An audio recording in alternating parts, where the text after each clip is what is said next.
Good afternoon, ladies and gentlemen. Welcome one, welcome all. It is I, Imperial Dane, with another exciting Propagandacast for you, my wonderful, handsome, and incredibly intelligent viewers. Yes, indeed, I know you all are, except my mom. Hello, mom. Right, I'm probably going to hear for that one when I get home. But of course, I don't mean it because I love her. She's my mom. Yay. And for some reason, she keeps watching these. Don't ask me why, though. And who... Alright, I sped up a bit there, my apologies. Sometimes accidents do happen. We are of course on wrecked train, yes indeed. The map where the train is wrecked. Target of an allied bombardment with planes and all that blowing up the German supply lines, which was great to ensure that the reinforcements and supplies had a harder time getting down. Of course, when they had to move out of Normandy, of course, it turned out to be also a double-edged sword and a pain in the ass, as they rather realized they needed to use the same rail lines and sort of had to put them all together. Fun fact. So, of course, Wales and Medals is a rather interesting map, although personally I don't play it that much. I found it a bit of a pain in the ass. That's just my opinion. We all have maps we like and maps we don't like. But wrecked train... The center is rather sort of curiously open, although at the same time there's some rather bumpy railway cars, or clunky, I don't know. Blocking certainly, providing heavy cover, although at the same time also making it hard for vehicles to sort of move through. A bit of heavy cover here and there, all at the same time also lots of open space in between. The west side is rather more urban though, all at the same time not a lot of resources, all points are low in fact. But then again, easier to defend. And then in the other side, we have the higher points of resources, but at the same time, it's a lot harder to defend since there's no buildings at the same time. There's some rather huge clumps of everything. In fact, blocking lines of sight, also making it a bit harder to, in fact, set up any sort of heavier defenses. And of course, any sort could sort of basically move around and then sort of hit you in the flank or anything. So that's making it rather hard to sort of set up any decent defenses there. But who shall be fighting? Let us find out. In the southern corner we are seeing Timurandhisparty with a Kettenkrad Panzer Elite. 2nd SS Panzer Division Das Reich counter-attacking through this area. And who shall be opposing it? Shall be Rommelslayer with the 2nd Armoured Division. Hooray! Let us see if Rommelslayer shall be slaying any Rommels today, although most likely not. I do believe by this stage of the war he'd already been, well, killed. Well, forced to commit suicide, really. So then, let's get right to it. Kettenkrad marching out. Well, driving. No, wait. Apparently the driver is a bit indecisive. Panzergrenadiers on the way. Engineers setting up a barracks in the north. Jolly good show. Very jolly good show. Barracks going up. Headquarters sending out something. A bit of nice politeness there. Always good. More Panzergrenadiers on the way. Marching out, Gewehr 43s being handed out as usual. Very rare you don't see it being handed out. And of course we do have these nice flak feelings. Flak 38. My men are eager to fight. Or flak feeling 38, yes, whatever. Quad 20mm AA gun, although by this stage of the war not quite as effective since those 20mm had a bit harder times dealing with the increasingly up-armored allied airplanes, including the Soviet and of course British and American, which rather limited its effectiveness at least a bit, although it wasn't really completely useless, plus it was still nice against infantry and light armoured vehicles. Though by this stage of the war the Germans sort of preferred getting the 3.7 centimeter gun, or 37mm gun up and running.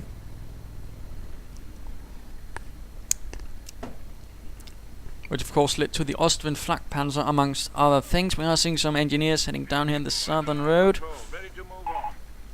Panzergrenadiers sticking together, this is good. Always keep your infantry together, at least when you're in the Axis. That's generally going to be a bit more helpful, since of course the riflemen will be a lot more powerful in the one-on-one fight. Kettenkrad sneaking towards the west, Panzergrenadiers towards the east, securing territory. Engineers heading down the eastern road, while the rest are securing the center. So far the Panzer Elite certainly has been able to secure the most with their Das Reich Truppen. Das Reich being one of the 3 original SS divisions.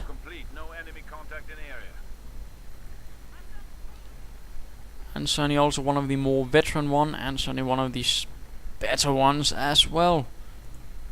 The enemy is seizing our territory. At least not crewed by concentration camp guards either. Like the 3rd SS Totenkopf, which also had an incredibly, well, let's just say psychotic tendency of just attacking no matter the cost and losing a lot during the process. But they managed, well, quite impressive results, but still not really the nicest division. Panzer Grenadiers, though, engaging these riflemen. Other chaps are moving about as well, keeping at range from these Panzer Grenadiers, while the rest are getting ready for what could be an assault. We are seeing a 4th Panzer Grenadier team arriving, no further buildings up. Riflemen continuing to stream out of the barracks. Apparently they are also gearing up for a larger movement themselves, my goodness. And looks like we might be seeing a larger convergence right there, or no. Panzer Grenadiers firing here from the nearby Pytlevsky building in what looks like, I have no idea what's in there, but they are getting into the building, opening up on the riflemen as they are advancing. Good position there, although they will be in need of help very soon, otherwise they will be gunned down. No, getting out. Panzer Grenadiers moving in from behind. These chaps could get into the building again and open up once more on the riflemen, although these Panzer Grenadiers as well need to get into cover. Don't want to be standing out in the open generally. Applies to all situations where firearms are pointed at you. It looks like these Panzer Grenadiers are now getting hunted down. Those other ones could move in to support again, so the same as these. And now the Panzer Grenadiers are finding themselves awfully surrounded. Riflemen on the west and in the north. Nowhere in the east though, fortunately, but really they are surrounded, outgunned, outmanned, and needs to get the bloody hell out of there. Now flamethrowers joining in the fun as well. Get out of there, Timur. Could be Timur the Lame, I suppose. Or Tamer Lane. Tamer Lane. And Kettenkrad getting out of there. Panzer Grenadier still holding up, but really he should have concentrated his forces rather than spread them out there. And those chaps are still hanging about in a building, and of course with flamethrowers nearby, they might suddenly find this building awfully hot and toasty. But no, the engineers are getting gunned down, but really not looking good for the Panzer Grenadiers of the 2nd SS Das Reich. Will need to pull back, will need to take up some better cover position. And now flamethrowers are moving in against the Panzer Grenadiers in the north, forcing them out as well, but really get out of there. Know when to retreat and know when to hold the line. And apparently he's sending in awfully wounded troops. Oh dear. That's incredibly risky and could easily backfire, but still he's apparently managing some sort of assault. Riflemen getting gunned down, my goodness. This is actually quite incredibly risky, but apparently it's actually paying off. He's doing quite some extraordinary losses to the Americans, my goodness. Good show there by Timur Lane. It was certainly a gamble, but in the end it actually paid off. But really he needs to get his troops back and reinforce them, get them patched up and get them ready. More Panzer Grenadiers, in fact. We are seeing 6 Panzer Grenadier teams, and though the American holds most of the map, this could actually end up badly, since of course that means that Mr. Rommelslayer might be going for an M8 rush, and if the Panzer Grenadiers don't have anything that can actually deal with that, they'll find themselves in a lot of trouble, since of course Panzer Grenadiers don't have Panzerfaust. Otherwise they might become a bit too nuts. But the rest are reinforcing 4 teams. That's certainly a squad of Panzer Grenadiers right there. And the Panzer Grenadiers are screaming to fight to the last man, fight to the last bullet. Good chap. And we're seeing more Panzer Grenadiers. Now I'm going to have to say I'm getting slightly worried right here. Again, you should sort of have a sort of mental idea of how many troops can get you this, and of course at the same time how much can get him, because if you spend too many resources staking around in one tier, he's going to get armored cars and you're not going to be ready. Something like that can make a huge difference. Trust me, I learned that the hard way for a long time, until I sort of got the idea in terms of units, what can work, what doesn't, and what ends up punishing you very, very unpleasantly. Panzer Grenadiers engaging, setting up in the worker barracks right there. Rather clumped up. Riflemen getting out there, rather realizing they can't take on this massive force of Panzer Grenadiers, although these chaps are still left behind and they are retreating before the Panzer Grenadiers can move in and deliver a sudden and swift blow. Kettenkrad sneaking about, getting shot on. Panzer Grenadiers immediately sending out, securing territory, but really... Oh, there we go. He's getting a Kampfgruppe company, but still that's not going to be be able to get him anti-tank asset quickly enough, since either he'll have to get research for panzer and he doesn't have the munitions for that, or he needs to get a panzer support company up, and that's still also going to take some time. And then of course the anti-tank half-track. Engineers now laying down barbed wire. This is actually not a bad idea. Let's just briefly pause. Why is that? Because panzer grenadiers can't clear out barbed wire, and if he's using that many panzer grenadiers, then it's not a bad idea to assume that he's not going to have anything that can actually break through it either right away. Good move there, Mr. Rommelslayer. Let's return to the fight. Panzer grenadiers holding the line here behind Opel Blitz left behind in an earlier retreat by some other division. Engineers and riflemen advancing. Panzer grenadiers are holding the line behind the fences. Riflemen moving in closer. A rather pitched battle. Engineers though are too forward and are getting gunned down, forced to retreat. Rest of the riflemen are holding up, blasting away at the panzer grenadiers in light cover. This is only to the advantage to the riflemen, although for how long with all this firepower, and of course the Gewehr for the freeze increase. But no, more riflemen are charging in, increasing the amount of firepower at the same time. Some are getting out of cover though, due to the increased amount of men, and they are getting gunned down. Veterans, you one-on-one rifleman team. Good show there. Kengrad and panzer grenadiers moving in the west as well. Further are moving in to support, and yes, a panzer support command is up. He has rather expected them, since there's absolutely no BARs on the rifleman. Animate is going to appear, and he's going for the anti-tank half-track. No, he's going for something else. The Panzer IV perhaps, or Hotchkiss. And no, we're not seeing an armored car. We are in fact seeing an M3 half-track, and considering he's rushed it in. Oh, there we go. He's actually getting some infantry in it, apparently, to actually man the gun, or what?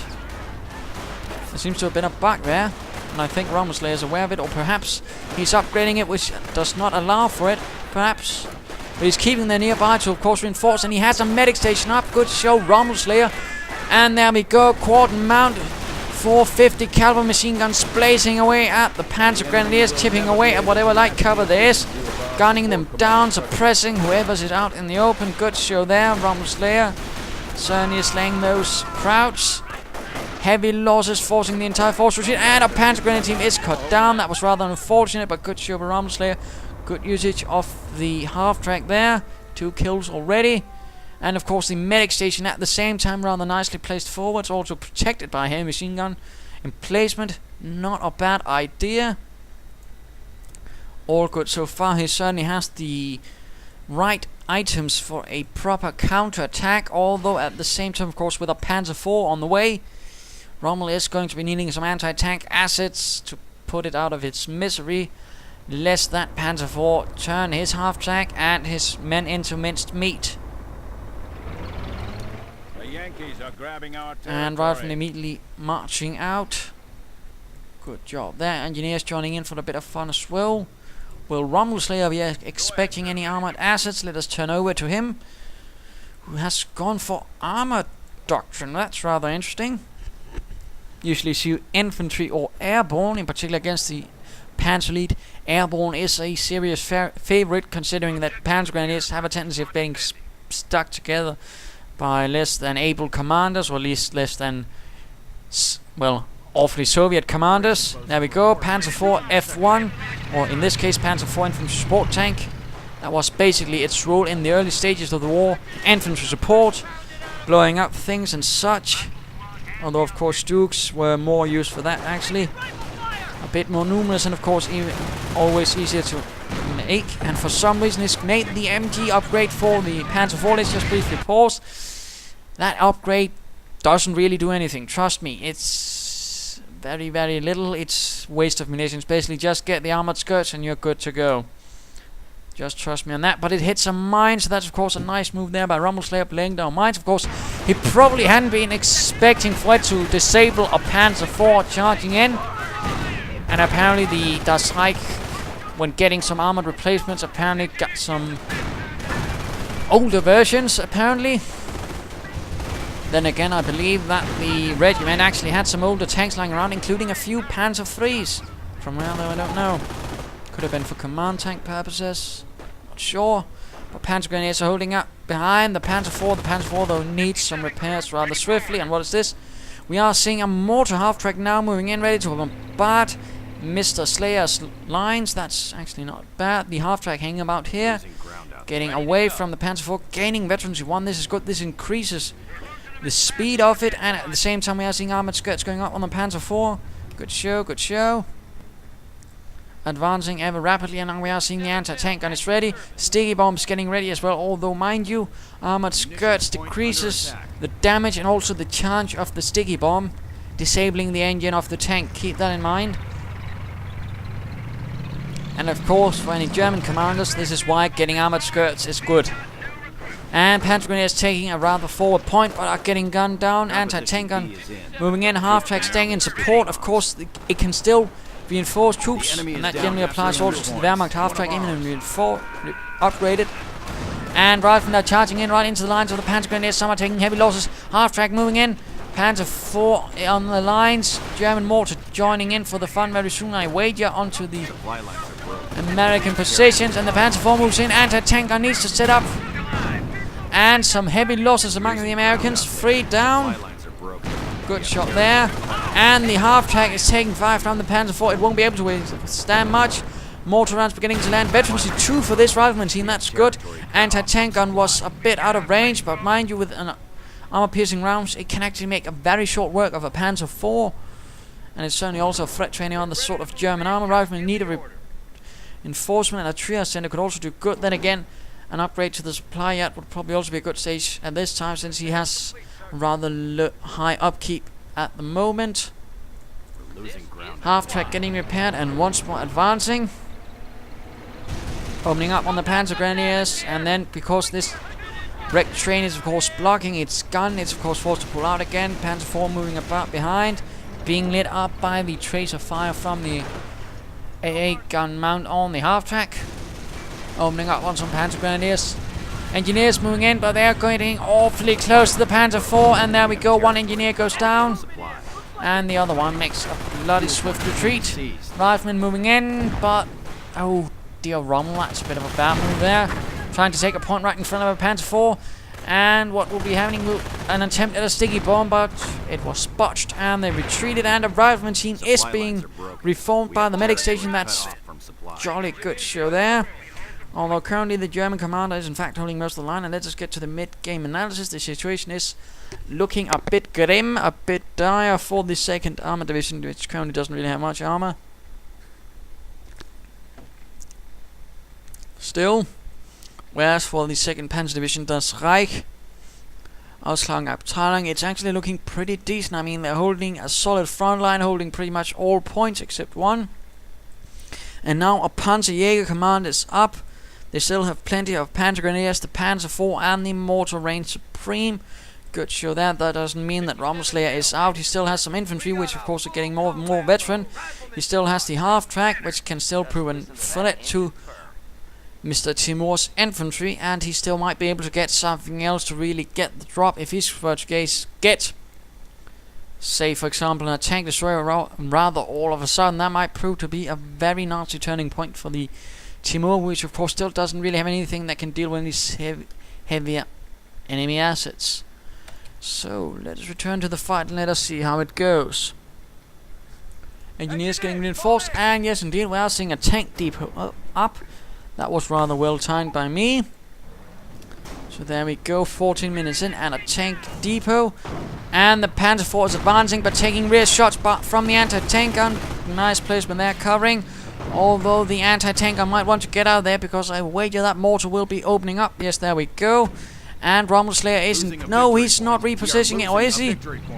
He probably ought to be aware that there's a mortar around, and his anti-tank gun is going to be a prime target for a mortar round. But he manages to avoid it. Good show there, Rommelslayer.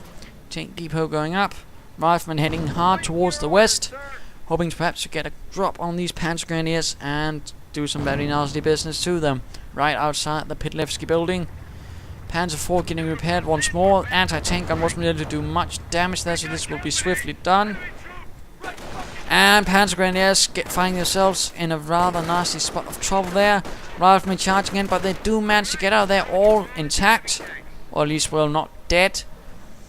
And the tank depot is up, although there's certainly going to be some time before anything can come out of that.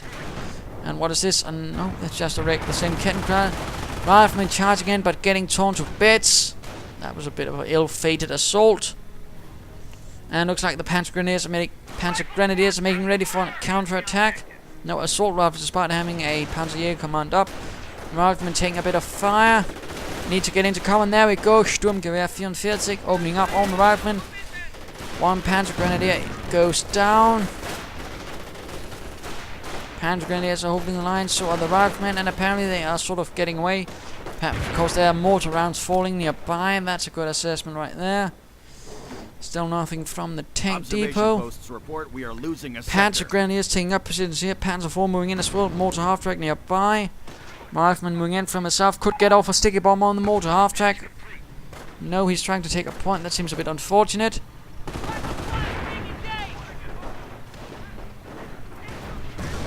Suppressed by a mortar round, and the Panzer IV moves in as well. And some Panzer Grenadiers, but low on health and low on everything else. They need to get out of there. Mortar half-track now caught in a rather nasty position. Sticky bombs going off on the rear, damaging the engine. Oh dear, and wow! 5 men down to 1 shot from the Panzer IV. That was absolutely devastating, and it's rather forcing Rommel's attack to get the devil out of there.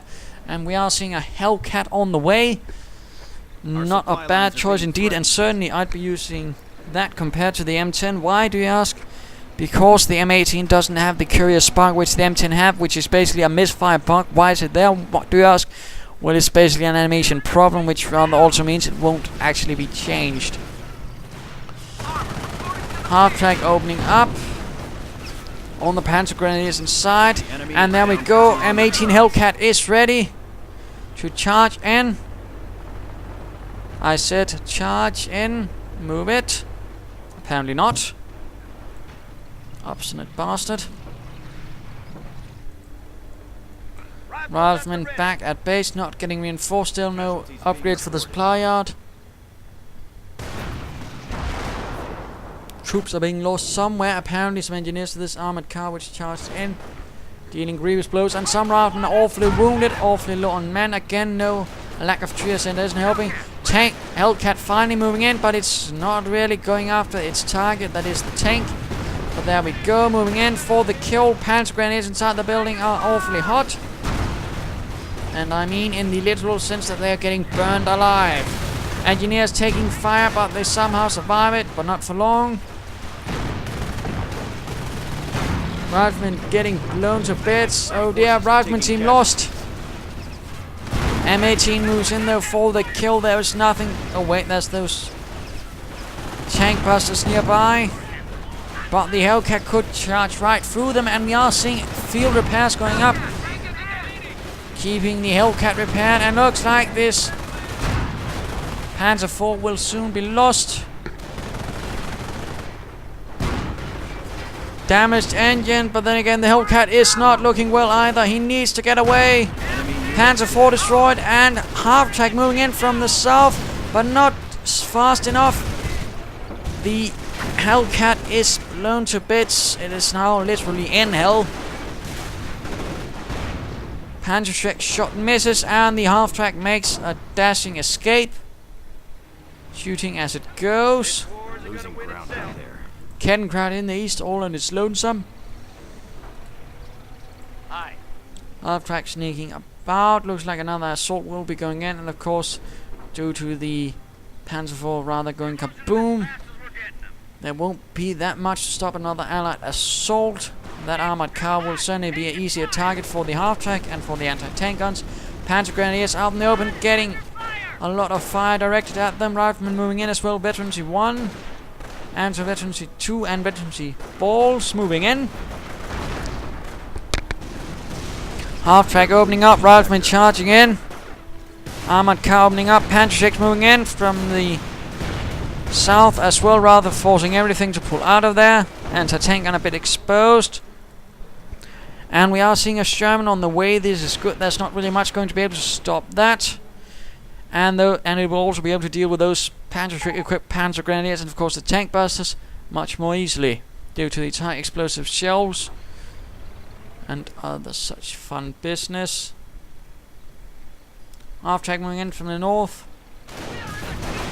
Opening up on the Panzer Grenadiers, gunning them down. And what is this? Another Panzer IV that will neither be able to deal with that Sherman, which is now ready to wreak American vengeance and havoc upon the German infantry. Forward supply lines are broken. Half-track continuing to fire away, and the Sherman moves in. And oh dear, a tank buster team immediately eliminated. Gaining veterancy 2 for the half-track. Territory out of supply. Sherman advances, getting more targets in its sights. And a Panzer track is secured by the veterancy 2 riflemen. That's going to be a very nasty story for the Germans. Tank busters hiding in a building, opening up but hitting the half-track. Panzer IV coming under fire from the Sherman. This is not going to end up heavily for the Panzer IV. There we go, a rear hit. And riflemen moving in with a Panzer X. This Sherman also beginning to opening up on the house, and the half-track barely survives another shot as it misses. Oh dear, a shot from the anti-tank half-track which has appeared, immobilizing and destroying the engine of the Sherman. But the tank busters are cleared out. Armored car moves in. Half-track charges in, dealing with the armored car. Anti-tank gun gets off a good shot, my goodness. Sherman though is still stuck out in the open, but it continues to fire away against the Panzer IV anti-tank gun moving into support. And this anti-tank half-track seems to be moving a bit too close. Oh dear. There we go, crashing into the Sherman. A grim fate, rifleman continuing onwards. And a sticky bomb goes off on the Panzer IV with no armored skirts. Panzer X moving in, but coming under fire from the Sherman, gaining at veterancy 1. 50 caliber opening up. Oh dear, the Panzer X missed, and now the Sherman opens up, releasing and slaying the 2 Panzer Grenadiers, which I believe also had the last of the Panzer X. In fact, that's usually what you call bad. The Sherman though is immobilized, it's on fire, but it is still there. It is still standing, it will not yield to the Krauts. Mortar rounds continue to land, but they continue to miss as well. More Panzer Grenadiers getting torn to bits.